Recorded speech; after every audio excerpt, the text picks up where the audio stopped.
नमस्कार दोस्तों, मैं श्वेताब कुमार आप सभी का आपके अपने YouTube चैनल लॉकुल पर बहुत बहुत स्वागत करता हूं।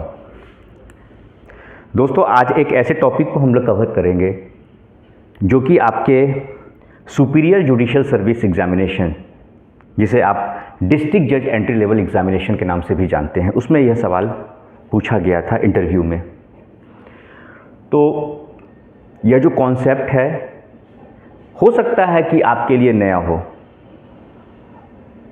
लेकिन यह कॉन्सेप्ट समझना इसलिए ज़रूरी है क्योंकि जब इंटरव्यू में हम जाते हैं या किसी भी कॉम्पिटिटिव एग्ज़ाम में भी हम जाते हैं तो कुछ ऐसे सवाल होते हैं जो हम एक्सपेक्ट नहीं करते हैं और वो हमसे पूछ लिए जाते हैं। तो मुझे लगा कि इस पर एक वीडियो लेक्चर बनाना चाहिए आप सभी के लिए। और यह जो आज का यह वीडियो सेशन है ना, यह जितने भी हमारे साथी किसी भी स्टेट के जुडिशरी के एग्ज़ाम की तैयारी कर रहे हैं उनके लिए भी इम्पोर्टेंट है, खासकर जो डिस्ट्रिक्ट जज एंट्री लेवल एग्ज़ाम है उसके लिए। जितने भी हमारे एडवोकेट्स हैं, चाहे वह डिस्ट्रिक्ट कोर्ट में हैं, ठीक, या हाई कोर्ट में हैं, या अगर आप सुप्रीम कोर्ट में भी हैं, तो कहा जाता है कानून तो समुद्र की तरह है, ठीक है ना। इसमें रोज़ गोता लगाइए और एक मोती निकालिए। एक से ज़्यादा निकाल सकते हैं तो और अच्छी बात है, लेकिन गोता रोज़ लगाइए, ठीक है। कहने का मतलब है कि रोज़ पढ़िए, कंसिस्टेंसी को मेंटेन कीजिए। ये नहीं कि एक दिन पढ़ लिया अच्छे से, 10 दिन फिर पढ़े रह गए, ऐसा नहीं, ठीक है।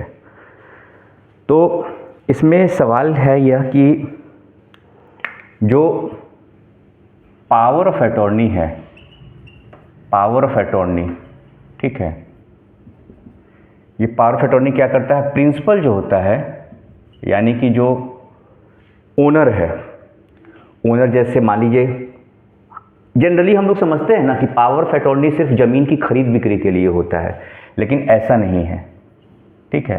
जैसे मान लीजिए कोई बड़ी बड़ी कंपनियां होती हैं, तो कंपनी के जो मालिक होते हैं, ठीक है, जैसे मान लीजिए एग्जाम्पल के तौर पे कोई बहुत बड़ी कंपनी है, जैसे रिलायंस का एग्जाम्पल ले लीजिए, ठीक है। रिलायंस के जो मालिक हैं वह सभी जगह तो जाएंगे नहीं ज़मीन खरीदने के लिए, या कोई कोर्ट केस होता है उसमें, या कोई एग्रीमेंट होता है, कोई कॉन्ट्रैक्ट होता है उसमें, तो उनके बिहाफ से क्या होते हैं, उनके जो मैनेजर्स होते हैं वह जाते हैं। उन्हीं कानून की भाषा में जो मालिक हो गए, ठीक है, यानी जो ओनर हो गए, ओनर किसी भी के भी प्रॉपर्टी के, ठीक है, कोई कंपनी है उसके ओनर हो गए, ठीक है, या कोई इंडिविजुअल का भी कोई काम है, अगर किसी इंडिविजुअल पर्सन का भी काम है तो उनके बिहाफ से जो ये बेसिकली रिप्रेजेंटेशन का काम करता है पावर ऑफ अटॉर्नी। मतलब जो एक्चुअल जो होल्डर हैं, एक्चुअल जिनके कब्जे में कोई प्रॉपर्टी है, कोई संपत्ति है, ठीक है, कोई कंपनी उनके नाम से है, ठीक है ना, या उनका कहीं रिप्रेजेंटेशन करना हो उनके बिहाफ से, तो उसके लिए क्या होता है, ये पावर ऑफ अटॉर्नी एक दस्तावेज तैयार होता है जो कि कानून है आपका पावर ऑफ अटॉर्नी एक्ट, पूरा कानून है 1882, ठीक है। इसमें एक प्रिंसिपल होते हैं, इनके बिहाफ से क्या होते हैं, एजेंट, ठीक है। तो इसमें मान लीजिए कि वैसी स्थिति में अगर जो प्रिंसिपल है, ठीक है, इसकी डेथ हो जाती है, तो यह जो पावर ऑफ अटॉर्नी जो दस्तावेज तैयार किया गया है, ठीक है, यह रिवोक हो जाएगा, क्या यह रद्द हो जाएगा, या फिर प्रिंसिपल की मृत्यु के बाद भी जिसके नाम से पावर ऑफ अटॉर्नी है, ठीक है, वो व्यक्ति वो उसके बिहाफ से काम कर सकता है या नहीं, यही सवाल है। ज़मीन के मामले में भी ऐसा ही होता है। खासकर क्या होता है कि जो ज़मीन का जो मालिक है उसने पावर ऑफ अटॉर्नी, मान लीजिए ज़मीन का मालिक ए है, इसने बी के नाम से क्या किया, ज़मीन का जो खरीद बिक्री के लिए power of attorney holder B को नियुक्त कर दिया अपना एजेंट। ए की मृत्यु हो गई। अब सवाल यह उठता है कि ए की मृत्यु के बाद यह जो पावर ऑफ अटॉर्नी बनाया गया दस्तावेज वह वैलिड होगा या नहीं, यानी वह मान्य होगा या नहीं, एक वैलिड डॉक्यूमेंट होगा या नहीं, ठीक है, यही सवाल है। कहीं भी ये सब चीज़ें बैंकिंग सेक्टर में भी होता है, कॉमर्शियल ट्रांजैक्शन में भी होता है। इसका जो दायरा है बहुत विस्तृत है, बहुत ब्रॉड है।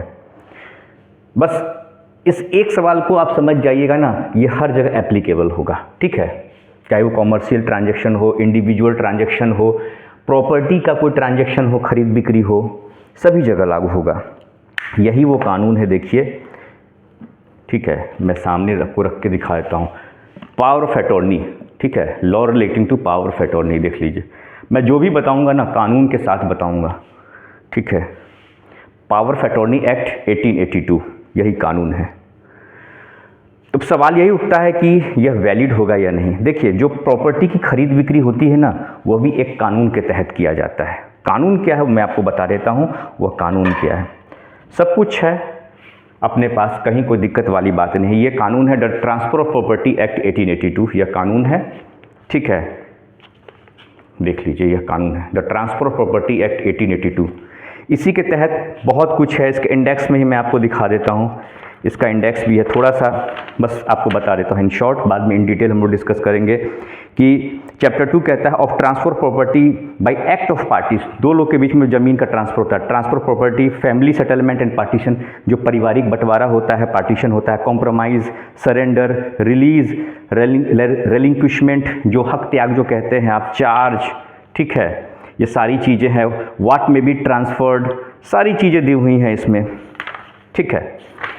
तो अब जो प्रॉपर्टी का जो खरीद बिक्री होता है, जिसमें कि सेल डीड होता है, जिसे आप केवाला भी कहते हैं, ठीक है, या फिर जो एग्रीमेंट टू सेल होता है, यह आपको दिया हुआ है। देखिए, सेक्शन 54 में दिया हुआ है, ठीक है, इंडेक्स में दिखा दे रहा हूँ, ठीक है। सेल डीड होता है, कॉन्ट्रैक्ट फॉर सेल, इसी को कहते हैं एग्रीमेंट फॉर सेल, आप करते हैं महदनामा जिसे आप कहते हैं, ठीक है। तो यह सारा कानून है। तो अब इसमें सवाल यह उठता है कि जो प्रिंसिपल है, यानी जो मालिक है, ऐसे समझिए, जो मालिक है उसने अपने एजेंट को नियुक्त किया है थ्रू पावर ऑफ अटॉर्नी के एक दस्तावेज है जिसका नाम, उसको कहते हैं कानून की भाषा में पावर ऑफ अटॉर्नी। उसके माध्यम से जो मालिक है, ज़मीन का मालिक है, कंपनी का मालिक है, या कोई इंडिविजुअल है, उसने अपने बिहाफ से अपने मैनेजर, जिसको कानून की भाषा में एजेंट कहते हैं, ठीक है, एजेंट की नियुक्ति करता है वो।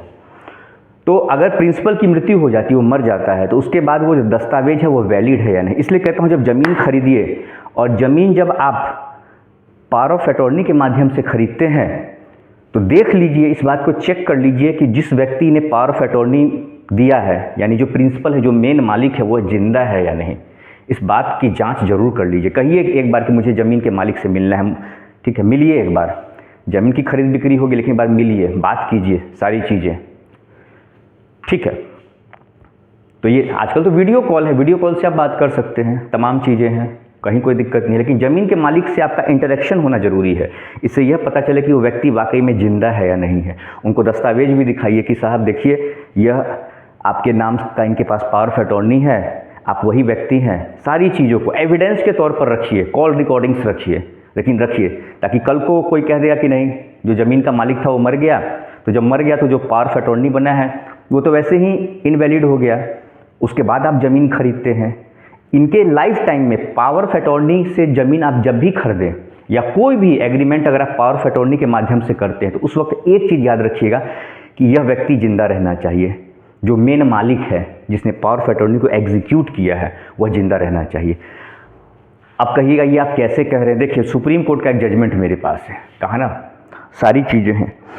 उसमें क्या सुप्रीम कोर्ट ने कहा, वह मैं आपको सुप्रीम कोर्ट के ही वर्डिक्ट के हिसाब से मैं आपको बताता हूँ। इसमें सुप्रीम कोर्ट ने कहा, power of attorney with agreement to sale won't create agent's interest in property, such GPA gets revoked on principal's death. यानी प्रिंसिपल, देखिए यही प्रिंसिपल की बात हो, यानी जो मालिक है ना ज़मीन का, उसकी मृत्यु हो जाती है। वैसी स्थिति में अगर आप उससे एग्रीमेंट टू सेल करते हैं, ठीक है, या ज़मीन की खरीद बिक्री करते हैं, तो वैसी स्थिति में क्या होगा, वह जो जीपीए है ना, जीपीए की कोई वैल्यू नहीं रहेगी, तो उससे जीपीए आप नहीं, उस जीपीए के माध्यम से आप नहीं खरीदिए। सुप्रीम कोर्ट कहता है इसमें, the supreme court ruled that a general power of attorney with an interest in favour of the agent becomes revocable upon the principles death, terminating the agency. Additionally, even if an unregistered agreement to sell was executed alongside the power of attorney, the agent cannot claim ownership, as an agreement to sell does not transfer title or ownership unless it is followed by a registered sale deed. समझ गए बात को? तो यह बात आपको ध्यान में रखना है। यह सुप्रीम कोर्ट का बहुत बड़ा जजमेंट भी है, ठीक है। इस जजमेंट को मैं आपको यहाँ पर लिख भी देता हूँ, ठीक है। केस टाइटल क्या है उसको आप देखिए।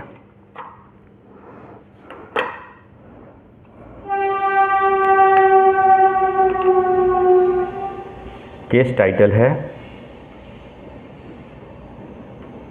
MS Anatha Murthy and another versus Manjula. Description में भी मैं डाल दूंगा, कोई चिंता वाली बात नहीं है। Versus J Manjula and another, ठीक है। 2025 का यह जजमेंट है। INSC 273, यह इसका साइटेशन है 2025 INSC 273, ठीक है। तो यह बहुत ही लैंडमार्क जजमेंट है, इसको ध्यान में रखिएगा। और प्रॉपर्टी के मामले में या कोई भी कॉमर्शियल ट्रांजैक्शन होता है तो उसमें अगर आप पावर ऑफ अटॉर्नी के माध्यम से कुछ ज़मीन की खरीद बिक्री करते हैं या कोई भी कॉमर्शियल ट्रांजैक्शन करते हैं तो उसमें इस बात को आपको ध्यान में रखना है कि एक बार देख लीजिए जो प्रिंसिपल है यानी जो मालिक है, ओनर है, वह जीवित है या नहीं, ठीक है। यह बहुत ही इंपॉर्टेंट है, ठीक है दोस्तों। तो आज का लेक्चर यहीं पे कंक्लूड करता हूँ। कोई सवाल होगा तो सवाल आप मुझसे ज़रूर पूछेंगे। नमस्कार।